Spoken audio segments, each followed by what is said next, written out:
இப்போ ரஜினிகாந்த் வந்து கண்டக்டராக இருந்தவர், கமலஹாசன் வந்து சின்ன சைல்டு ஆர்டிஸ்டாக இருந்து அதுக்கப்புறம் வந்து தங்கப்பன் ஒரு டான்ஸ் மாஸ்டர்கிட்ட டான்ஸ் அசிஸ்டண்ட்டாக இருந்து அதுக்கப்புறம் தான் ஹீரோ வந்தார். விஜய் வந்து ஒரு பெரிய பிரபலத்தினுடைய மகனாக இருந்தால் கூட இவரெல்லாம் ஒரு மூஞ்சியான ஒரு அசிங்கங்கள்லாம் அவர் மேலே இருந்துச்சு. அஜித் வரும்போது 1000 விமர்சனங்கள் இருந்துச்சு, விஜயகாந்த் வரும்போது விமர்சனங்கள் இருந்துச்சு, எல்லாம் இருக்கத்தான் செய்யும்.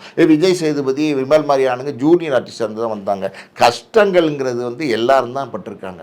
வாழ்க்கையில் நமக்கு கஷ்டம் இல்லையா, வாழ்க்கையில் நமக்கு பிரச்சனை இல்லையா, இதை வந்து பெரிய விஷயமா பேச வேண்டிய அவசியம் இல்லைன்னு எனக்கு தோணுது. அவங்க அதான் சார், இது வந்து இது ஒட்டுமொத்தமாக எல்லாரும் சொல்கிறதுங்கிற போது அது மீது இந்த கருத்து. ஆனால் இவங்க ஒரு கவர்ச்சி நடிகையாக வளம் வரும்பொழுது என்னால் இந்த மாதிரியான விஷயங்களை ஃபேஸ் பண்ண இல்லை. கவர்ச்சி நடிகையாக வரும்போது எந்த மாதிரியான விஷயங்களை பேச பண்ண இப்போ வந்து ஒருத்தன் வந்து என் மேலே கை வச்சுட்டான் நான் வெளிப்படையாக சொன்னதுக்கே இந்த சினிமா என்னை ஓரம் கட்டி விட்டதுங்கிற மாதிரியான குற்றச்சாட்டு. அதெல்லாம் சும்மா இங்கே பாருங்க நந்தா, சினிமாவில் உங்களுக்கு திறமை இருந்தால் அந்த மார்க்கெட்டுக்கான அந்த அந்த போர்ட்டபிலிட்டி அது தொடர்ச்சி இருந்துச்சுன்னா ஆட்டோமேட்டிக்காக உங்களை புக் பண்ணுவாங்க. யாரும் வந்து இதுக்கெல்லாம் ஓரம் கட்ட மாட்டாங்க. இதுக்கு மேலே அதாவது வந்து நயன்தாராக்கு மேலேயா ஒரு விமர்சனம் ஒரு நடிகை மேலே வரும்?